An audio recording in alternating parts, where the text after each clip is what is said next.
Hola, ¿qué tal? Bienvenidos nuevamente a este cuarto episodio, a esta cuarta entrega de las charlas, los micros del accidente de descompresión. Terminamos en el micro número 3 hablando jocosamente del término, del origen de la palabra Benz, que como dije anteriormente venía pues de un caminar muy fashion, muy de moda entre las damas de Nueva York, que ese caminar lo llamaban el Grisham Benz, ¿no? el Benz, algo así como el Benz griego.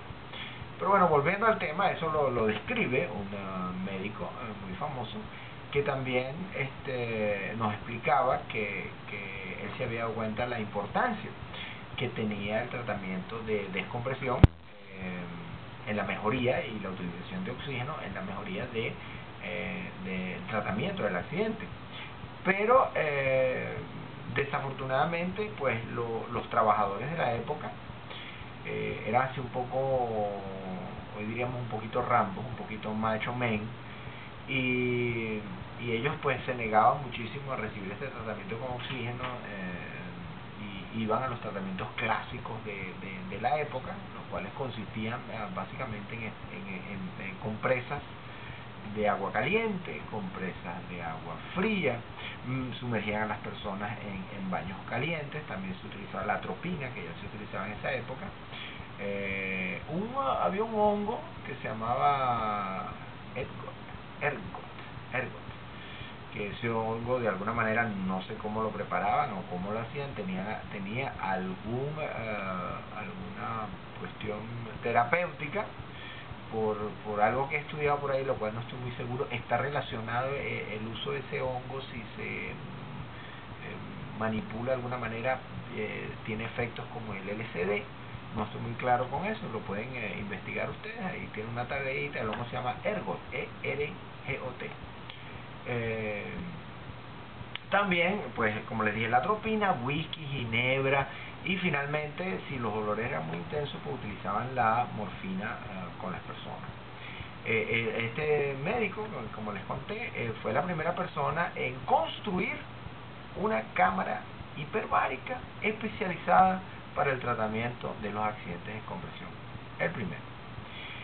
Luego, en 1897, y ya nos acercamos al siglo XX, en 1897, Zunz, es el nombre, eso sí es muy alemán, Zunz, enumeró varios factores que controlaban el tamaño y la reabsorción de la burbuja. Decía más o menos así lo siguiente: decía, las burbujas de nitrógeno que circulan en la sangre aumentan de tamaño como resultado de su difusión desde los fluidos que hay en los tejidos. Está clarísimo. Una vez que se forman, las burbujas disminuirán de tamaño únicamente y gradualmente si la presión dentro de la burbuja es ligeramente mayor que la presión que hay en el alvéolo, o la presión de tensión alveolar, para decirlo más correctamente. También dijo que era posible la reabsorción de las burbujas a través de una lenta difusión de gas a través de las capas de los tejidos. Esa fue su... Pero es muy importante lo que estaba diciendo, ¿no? Que el tamaño de la burbuja se reduce si la tensión dentro de la burbuja es ligeramente mayor que la tensión en el alvéolo. Y aquí se introduce el concepto de gradiente de presión.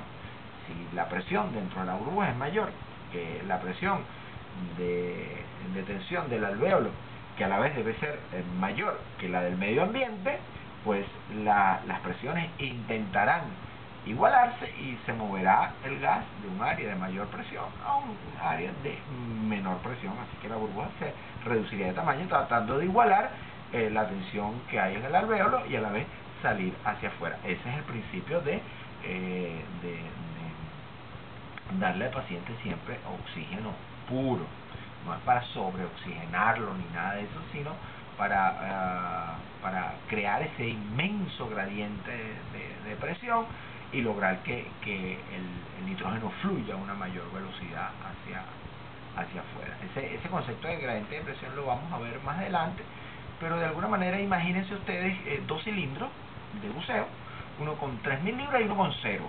Los interconectamos y los abrimos. ¿Qué pasa? Las 3.000 libras violentamente se van a mover hacia el cilindro que está vacío y vamos a oír un ruido brutal, grandísima velocidad, hasta que las dos se paren en 1500, o sea, se igualaron. Pero lo que entendimos claro es que el gas se movió de un área de alta presión a un área de baja presión a gran velocidad. Entonces el gradiente era 3.000 a 0, un gradiente de 3.000, se movió rápidamente. Ahora, si tenemos dos cilindros con uno 3.000 y el otro de 2.900, pues al interconectarlo, pues apenas vamos a escuchar un poquito de aire, y entre 3.000 menos 3.900 apenas tenemos 100 psi, y ese sería el gradiente, con un gradiente muy pequeñito y el flujo de aire será más pequeñito. Entonces, la gran ventaja de entender esto claramente, y más adelante lo vamos a ver, pero ahora es importante que entiendan que un gradiente de presión grande hace que el gas se mueva a muchísima más velocidad que un gradiente pequeño, y eso lo vamos a ver, el porqué y la importancia de esto un poquito más adelante.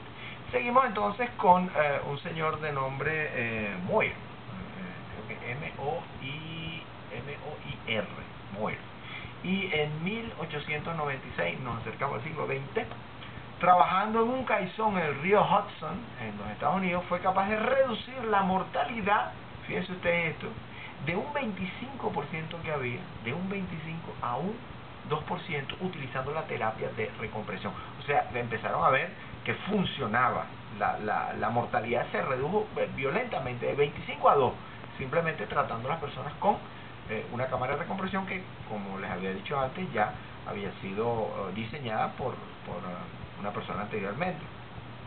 Luego Schnell, eso también es muy alemán, Schnell, en 1897 fue uno de los primeros investigadores en notar que el accidente de descompresión aumentaba si debido a fallas de ventilación en los caissons, aumentaba el nivel o la cantidad de dióxido de carbono. Vio que había una relación entre altos niveles de dióxido de carbono dentro del caissón, o inclusive también con los buceadores de escafandra, si no ventilaban bien la escafandra, los niveles de dióxido de carbono iban a crecer muchísimo dentro del traje, del habitáculo donde ellos estaban, y eso aumentaba los riesgos de accidentes de descompresión. Eso lo notó este señor Schnell en 1897. A medida que entramos en el siglo XX, había una gran cantidad de controversia en cuanto a la velocidad, la manera que los trabajadores tenían que subir a la superficie en los caissons, en los buceadores deberían realizar una descompresión. Bueno, aparecen muchas teorías, pero nadie tiene algo, todo era un poco ensayo y error con lo que habían visto en los trabajadores del caissón y lo que estaban viendo en los buceadores de escafandra en ese momento que bajaban, pues. Y entonces aparece un señor que todos los que hemos estudiado el buceo, pues es como la estrella del show de descompresión.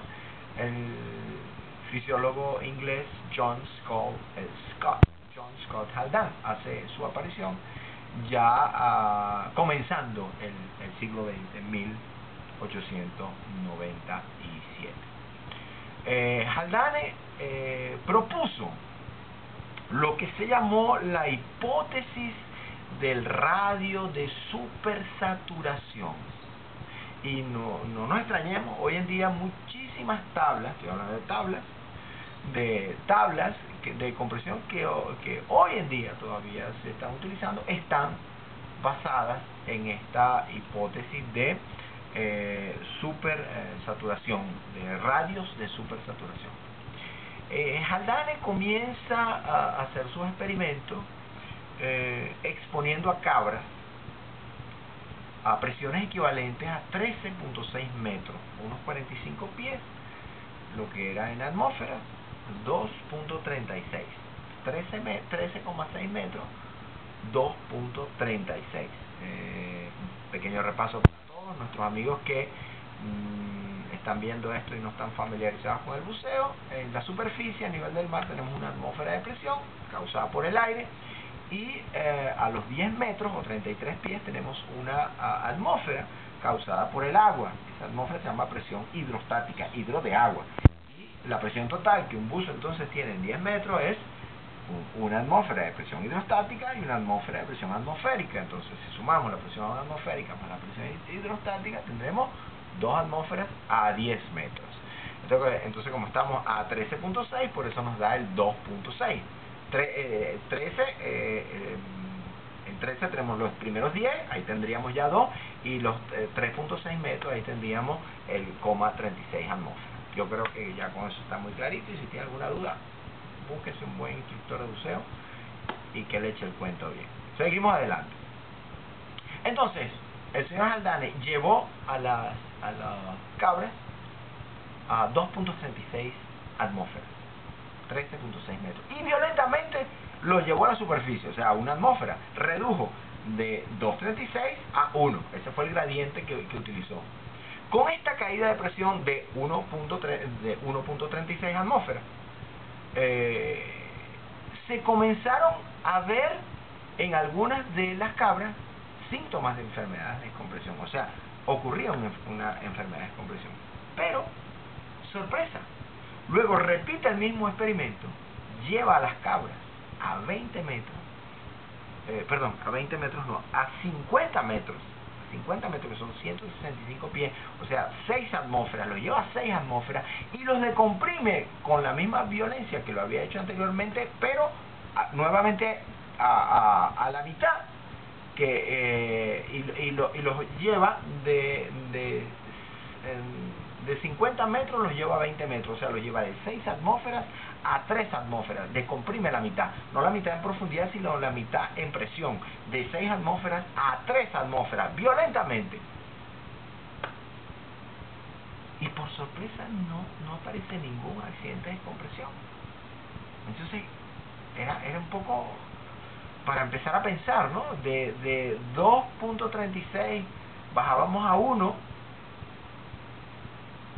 que no es la mitad, y de 6 bajamos a 3, que es la mitad, que es más grande, y no pasaba nada. Ahí ocurría algo. Ahí la mente de Haldane empezó a dar vueltas, empezó a buscar qué pasaba. Entonces, tenemos que empezar a conversar un poco en el próximo segmento, porque ya estamos terminando esta cuarta entrega. Vamos a empezar a hablar más sobre eso, sobre los gases en los tejidos y sobre las burbujas, y entender que en ese momento, y para evitar el accidente, se empezaron a desarrollar una serie de teorías, comenzando por las teorías de Haldane, y ahí vamos a comenzar nuestra próxima entrega con la primera teoría que nos da el señor Haldane. Muchísimas felicidades, gracias, y sigan en sintonía. Hasta luego.